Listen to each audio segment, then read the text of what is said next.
मुझे 1 केजी कला भैंसी माछ नहीं से मु 2 चम्मच लुण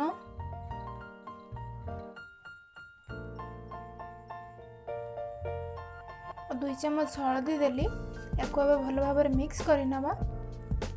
माछ आमर भल भाव मिक्स हो गला।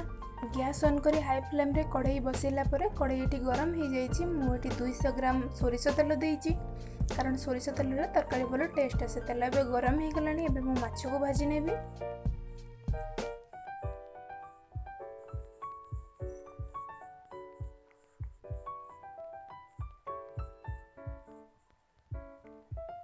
देखंतु माछ केते बढ़िया भाव रे हमर भाजी हो गलानी।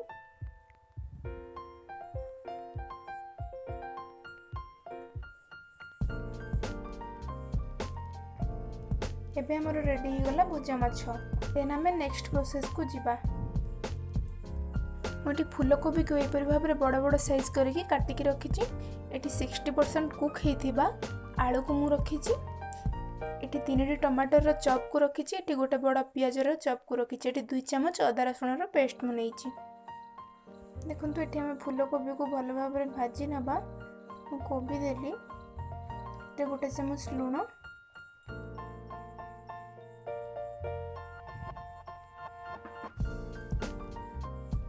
गोटे चम्मच हलदी देली।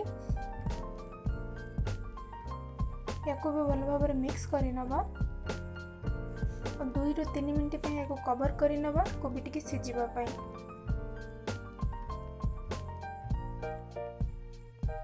एबे 2 ରୁ 3 मिनट हे गलाने हम लिड ओपन करके देखिबा।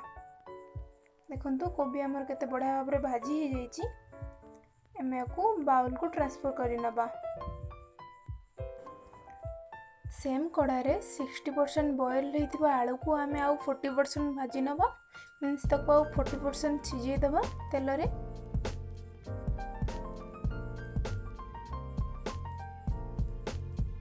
देखंतु आलू हमर ऑलरेडी भाजी हे गलानी। आमे को सेम बाउल को बाहर करि नबा। सेम कड़ाई रे मोठी 2 चम्मच सोरिष तेल को ऐड कली।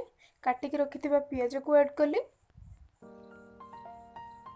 गोटे चम्मच लूण आ गोटे चम्मच लंका गुंडर पाउडर मिक्सचर को मुझे ऐड कली कारण लूण पियाज को जल्दी सॉफ्ट कर दिए और लंका गुंड तरकारी रे कलर आने। तरकारी रे सब बेले पियाज रे लंका गुंड यूज करिवे जहाँकि तरकारी रे कलर भल आसीबो। ना मो काश्मीरी चिली पाउडर ऐड करे ना मार्केट रे आसुथबा कोनोसी कलर पाउडर यूज करे। घरे मु तैयारी करूथबा होममेड लंका गुंड को ही मो पियाज रे ऐड करे। वीडियो ठारू रियल रे मो तरकारी रो कलर बहुत भल आसे जहाँकि आपण प्रथमे थंबनेल रे देखिथिबे कारण मु पियाज रे लंका गुंड को ऐड करे।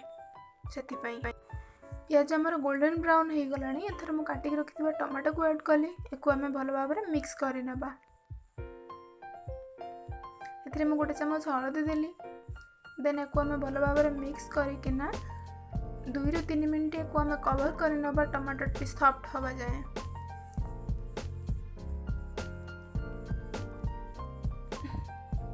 एठी 3 मिनिट हे गलानी। हम अब लिड ओपन करके देखिबा। देखंतु टमाटो हमर केते बढ़िया भाव रे सॉफ्ट हे जाइछि। हमें एथरा अदा रसुण पेस्ट को ऐड करिबा।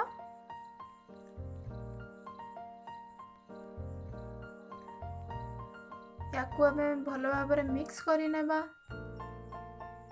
देखंतु हमर भल भाव रे मिक्स हे गलानी। एथर हम गोटे कप पानी दे किना 3 मिनिट पई कवर कर देबी। मसला टी हमर भल भाव रे कुक हे जिबा पई।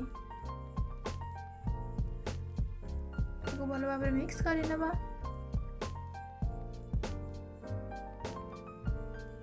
एको मु एबे कवर करि देबी। एठी हमर 3 मिनिट हे गलानी। हम एबे लिड ओपन करके देखिबा। देखंतु केते बढ़िया भाव रे मसला रो तेल बाहरुची। मींस मसला हमर हे जाईची। मसला रो तेल बाहरले ही जानिबे मसला ठीक भाव रे प्रस्तुत होईची। एठी मु गोटे चम्मच मेथी पत्र गोटे चम्मच फिश मसला को ऐड करूची। याको अब हम भल भाव रे मिक्स करि नबा।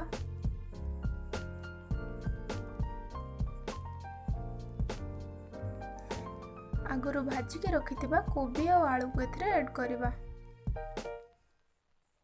याको एबे भल भाव रे मिक्स करि नबा।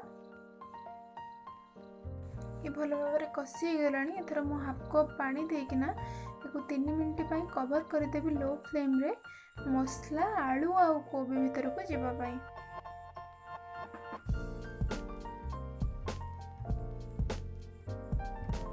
ଦେଖନ୍ତୁ ମୁଁ କଭର୍ କରିନେବି।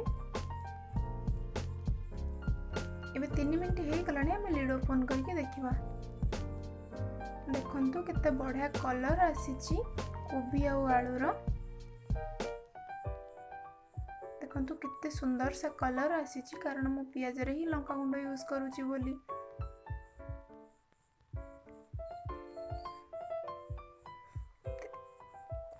ଆଳୁ ଆଉ କୋବି ଏଠି ଭଲ ଭାବରେ କଷି ହେଇଗଲାଣି। ଏଥର ମୁଁ ପାଣି ଆଡ୍ କରିକିନା ଆକୁ ଭଲ ଭାବରେ ମିକ୍ସ କରିନେବି।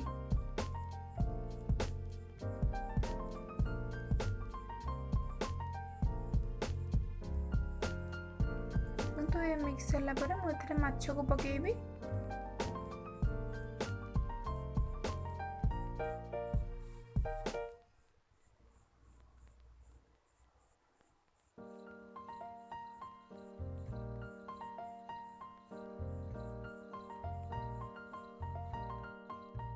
ତରକାରୀ ଏଠି ଫୁଟିଗଲାଣି। ଦେନ୍ ଆମର ପ୍ରସ୍ତୁତ ହେଇଗଲା କଳା ଭଇଁଷି ମାଛ ସହିତ ଫୁଲକୋବିର ଝୋଳ। ମୁଁ ଏବେ ଆପଣମାନଙ୍କୁ ସର୍ଭ କରିକି ଦେଖାଉଛି।